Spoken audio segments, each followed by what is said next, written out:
Assalamualaikum warahmatullahi wabarakatuh. Ketemu lagi bareng Jang Wahab di channelnya Kayu Agung Radio dan Jang Wahab tidak dewean. Terus selalu setia kawannya Jang Wahab, yaitu Pak Yusrizal. Iya, apa kabarnya Pak Yusrizal? Ya, alhamdulillah. Pak Yono Bapak mulai kita langsung baik nanyo-nanyo dengan Pak Yusrizal ini tentang tradisi ya, yang ada di Kayu Agung Kabupaten Ogan Komering Ilir. Tapi sebelumnya Bapak mulai jangan lupa diklik, di subscribe kita di Kayu Agung Radio, dan Bapak mulai jangan lupa ya pun.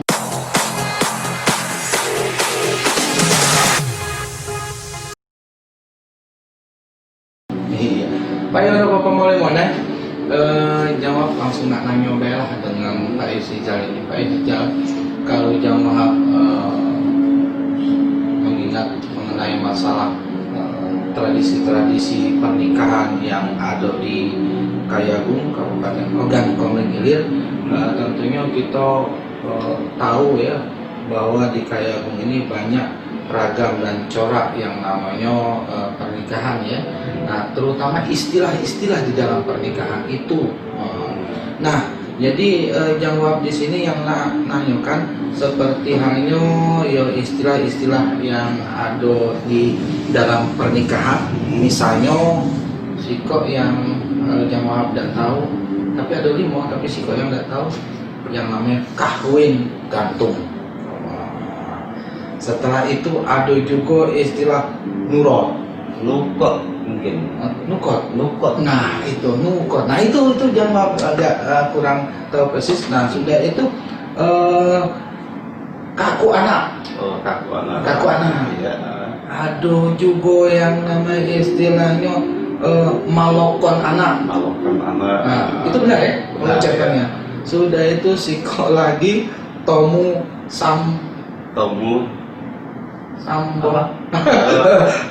semua baik mungkin maksudnya. Temu sama baik. Itu dia sebenarnya. Nah, pengen Jang Wahab tanyakan itu tadi Pak Yusrizal. Jadi kalau Jang Wahab boleh minta waktu untuk angkat kucing menjelaskan itu ya Pak Yusrizal maksudnya. Oke. Baiklah di Wahab ya. Kalau saya amati apa-apa materi yang kamu tanyakan kan. Iya. Sebenarnya kalau dalam istilah tradisi pernikahan di suku Kayu Agung itu kan, itu bukan hanya 5 itu saja. Banyak ya. Banyak sekali poin-poinnya kan, bentuk-bentuknya. Tetapi karena kita ya mungkin ya hanya itu batas yang akan ditanyakan. Insya Allah bisa kita uraikan satu persatu ya. Nah, tadi di awal di Wahab itu menanyakan tentang istilah kan? Ya. Istilah kawin gantung. Ya. Ini bukan orang melakukan perkawinan digantung. Bisa dibayangkan enggak mana caranya kalau nggak mau itu? Ya mungkin kalau kita secara awam ya membayangkan kok menikah digantung. Kita bisa membayangkan gimana ya. Nah, itulah yang dinamakan satu istilah kan, istilah dalam tradisi. Ada lagi ini di Wahab ya, dalam istilah kawin gantung ini.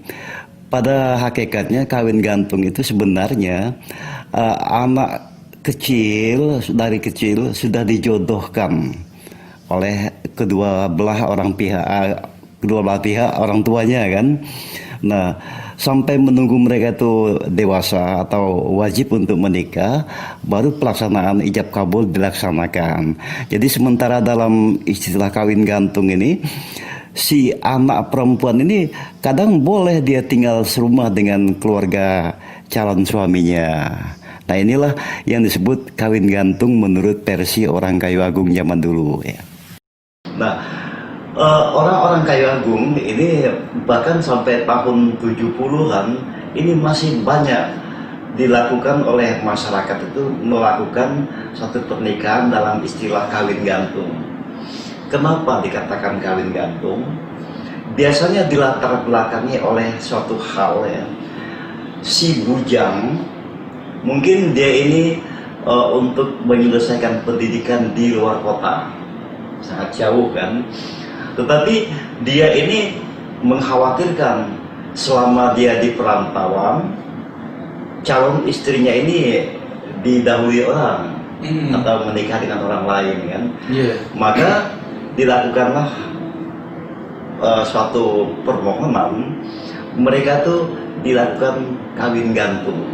Nah, kawin gantung ini bukan berarti mereka sudah menikah, tetapi bukan pula sudah dikatakan sudah jadi rasam, beda kan? Nah, di sini kawin gantung itu suatu langkah akan menuju ke pernikahan, tetapi ditunda pernikahannya dengan alasan-alasan yang tadi. Misalnya si laki-laki ini berhubung waktunya tidak banyak, dia harus menyelesaikan pendidikan di luar kota yang jauh dari tempat tinggal, atau dia seorang katakanlah anggota TNI misalnya kan. Nah, dia ini kebetulan mendapat tugas ke pulau lain kan. Nah, selama dia di rantau itulah dilakukan suatu ikatan-ikatan, perjanjian-perjanjian. Biasanya perjanjian itu tertulis di atas segel ya. Nah, kenapa? Karena akan memperkuat satu bentuk-bentuk apabila akan dilakukan tindakan seandainya si perempuan ini selama ditinggalkan dia menikah dengan orang lain. Nah,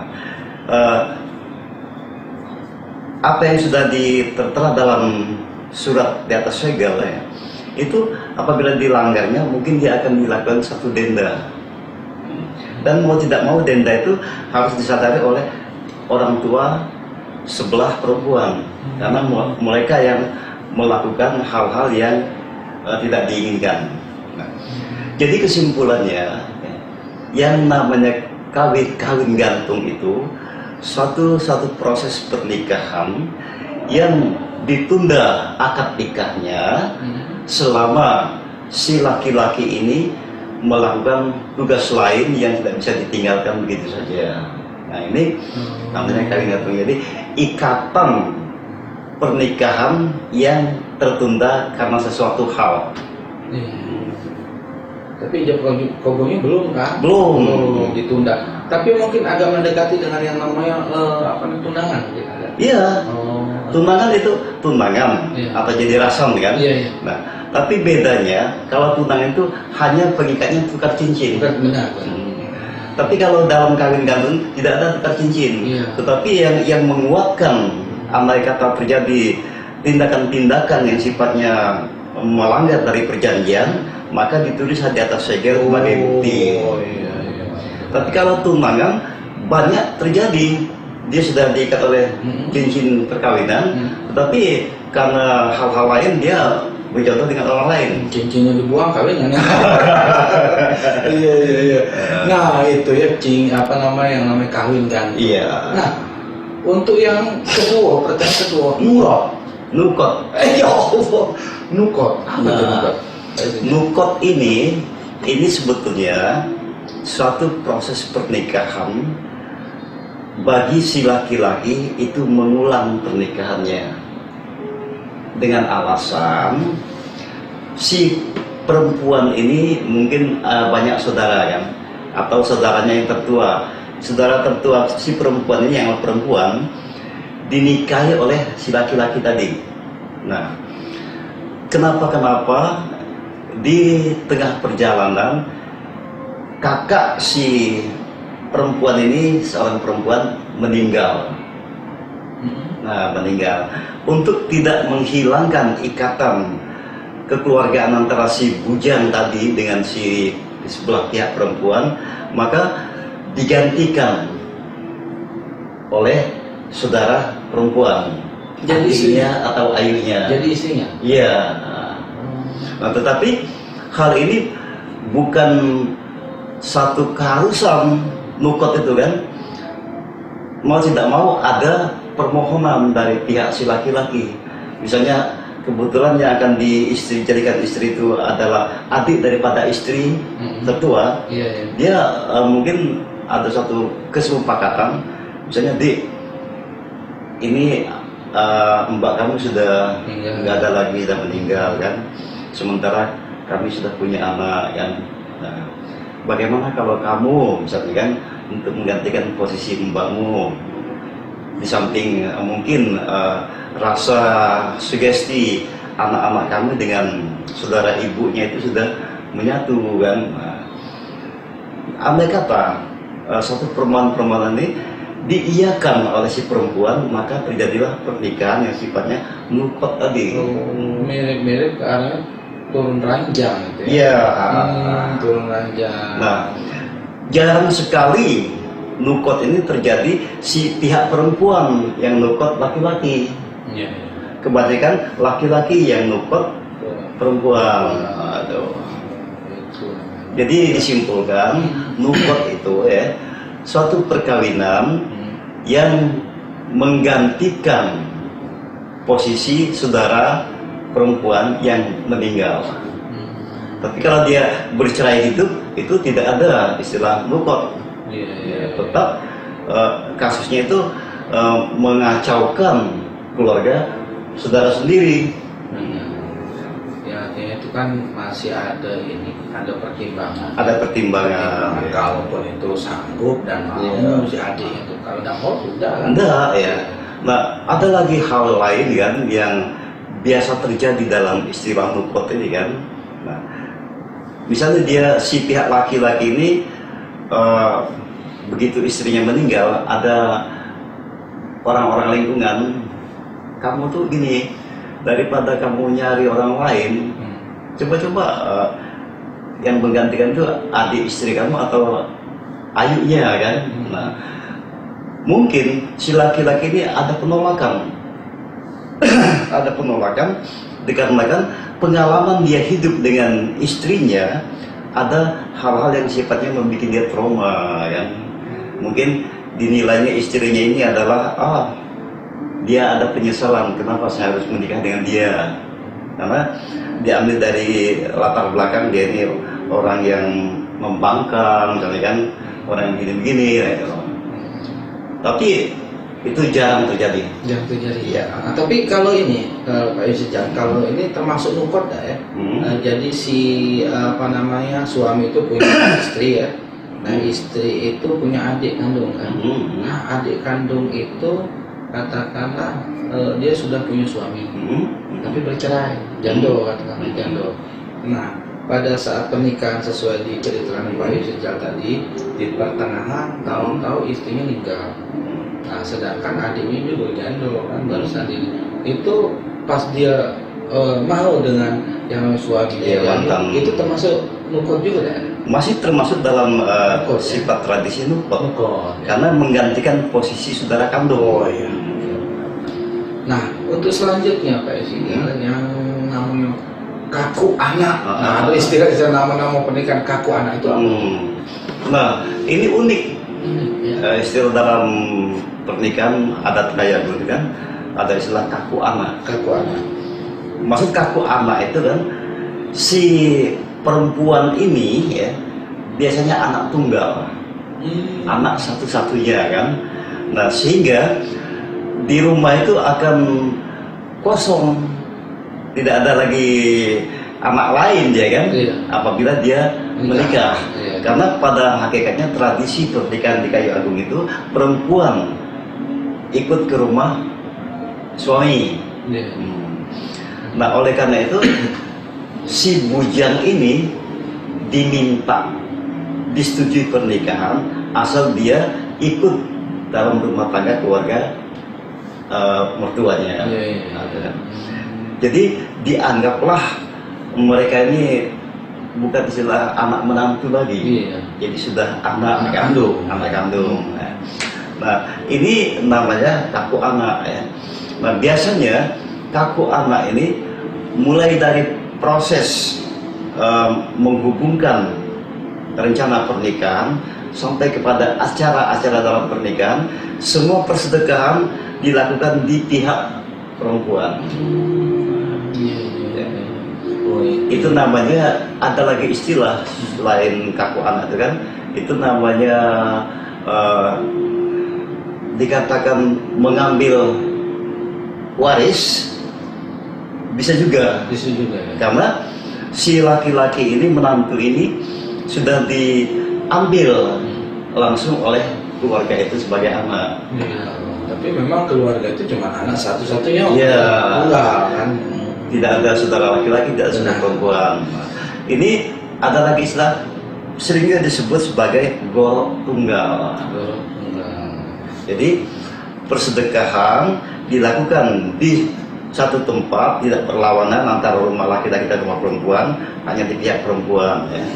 Nah, tapi didasari oleh rencana awal adalah kaku anak. Kaku anak dijadikan anak kandung. Iya.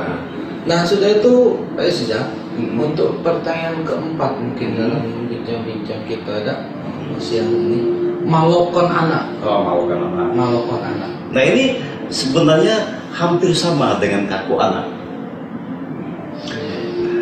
Ini bisa berkemungkinan latar belakangnya kan, si perempuan ini tidak punya saudara yang sudah dewasa. Mungkin jenjang jarak dia dengan adiknya Beda. sangat jauh bedanya. Oh, sangat jauh. Iya, sangat jauh.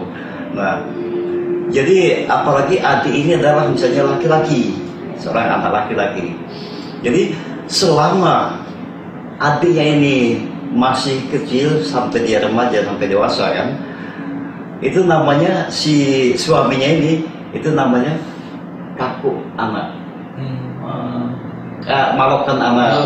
Maksudnya kan, selama keluarga si perempuan ini membesarkan adiknya ya, si laki-laki itu diminta untuk tinggal serumah dengan rumah istrinya.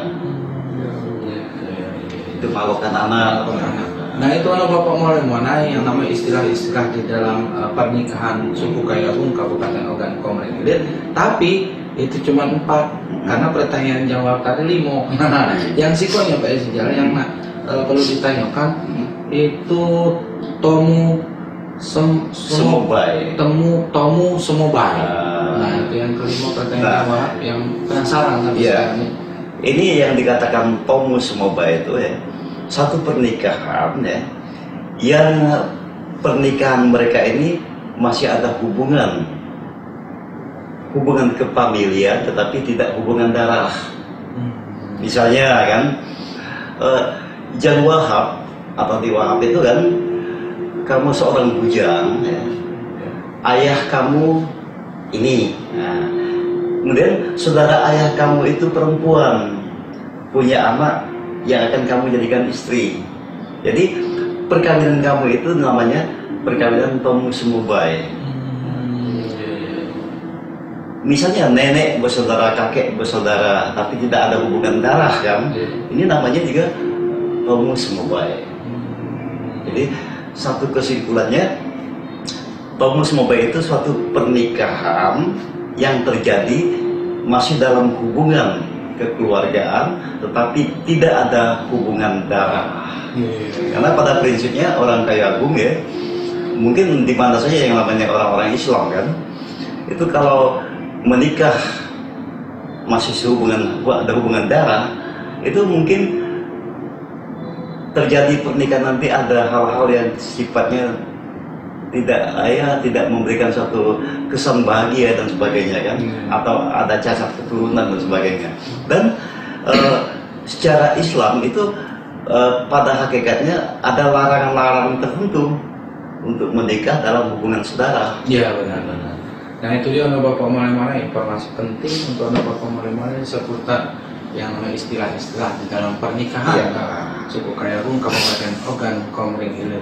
Nah untuk itu ada Bapak mana-mana mungkin ada sedikit lagi pertanyaan, tetapi mungkin ini yang terakhir, itu masih dilakukan ya di dalam RT sampai sekarang yang hal-hal yang ditanyakan tadi itu masih ada yang melakukannya, masih ada, walaupun sudah di banyak perkembangan zaman kan, mungkin ada pengaruh-pengaruh globalisasi dan sebagainya, tetap kalau akan melakukan hal-hal yang 5 hubungan tadi itu masih banyak dilakukan di tengah masyarakat suku Kayu Agung. Mungkin yang terakhir yang tadi sampaikan Ya. Bapak mulai mana? Nah, ini pesan saya selaku ya pengamat budaya ya yang ada di daerah Ogan Komering Ilir, khususnya daerah Kayu Agung ya, menghimbau atau memberikan pengetahuan kepada generasi atau orang-orang di luar suku Kayu Agung bahwa yang kami uraikan ini bagian daripada bentuk-bentuk nilai tradisi yang dilakukan pada saat pada hal-hal yang hubungannya pernikahan. Dan untuk generasi muda masyarakat Kayu Agung itu sendiri saya himbau dan saya ingatkan bahwa inilah satu kekayaan kita selaku masyarakat suku Kayu Agung yang telah ditinggali oleh leluhur kita. Banyak sekali keunikan-keunikan yang perlu kita lestarikan sampai kapanpun.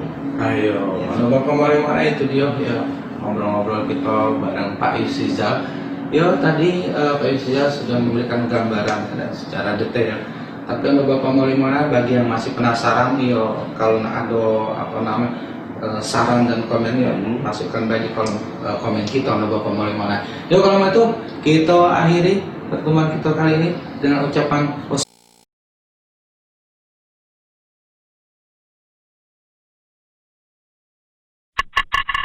Sembilan puluh koma empat Kayu Agung Radio.